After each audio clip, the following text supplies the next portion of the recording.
আজকে বানিয়ে নিচ্ছি নিরামিষ আলু পটলের সবজি একটু অন্যরকম ভাবে। নমস্কার, আমি বন্দনা, তোমাদের সবাইকে বন্দনা রসিনে অনেক অনেক স্বাগত।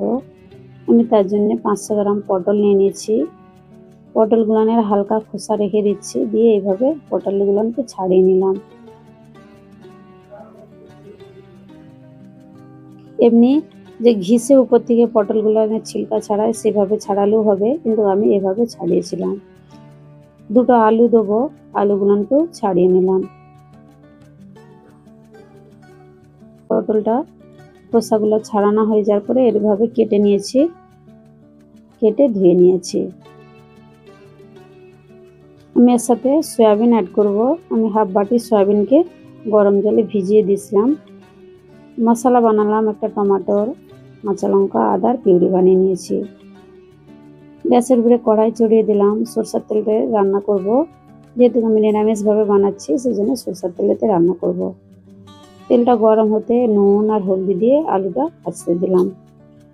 আলুটা ভাজা হয়ে গেছে, সেই তেলেতেই পটলগুলোকেও ভেজে নিতে হবে। নুন আর হলদি দিয়ে পটলগুলোকেও ভেজে নেব। দেখো পটলগুলোকেও এভাবে ভেজে তুলে নিলাম। সয়াবিনগুলোকেও ভাজতে দিলাম। সয়াবিনে নুন আর হলদি কিছু দেবো না, পটলেরই পটল ভাজা করলাম, তাতেই হলদি ছিল, নুনও ছিল, সেই জন্য আর হলদি আর নুনটা দিলাম না।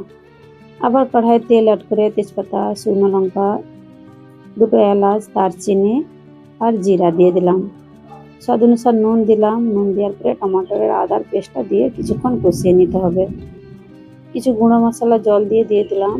ঝাল লঙ্কার গুঁড়া, হলদি গুঁড়া, জিরা ধনিয়া পাউডার ছিল, দিয়ে খুব ভালো করে একদম শুকনো করে কষিয়ে নিলাম। এভাবে দেওয়ার পরে আলু, পটল, সয়াবিনগুলো সব দিয়ে নেব। দিয়ে মশলার সাথে এটাকে কিছুক্ষণ নেড়ে নেব। নাড়ার পরে আমি জল অ্যাড করলাম। আমি ঠান্ডা জলই দিলাম, তোমরা চাইলে গরম জলই দিতে পারো। এদিকে সাইডে আমি প্যানে একটু কসুরি মেথিকে ড্রাই রোস্ট করে নিলাম। সবজিটা দেখো অলমোস্ট হয়েই গেছে। আমি খাড়া মশলাগুলো তুলে নিলাম, নেওয়ার পরে কসুরি মেথিটা হাতে করে একটু ঘষে দিয়ে দিলাম। একটু ভাজা মশলা দিচ্ছি, জিরে ভাজা।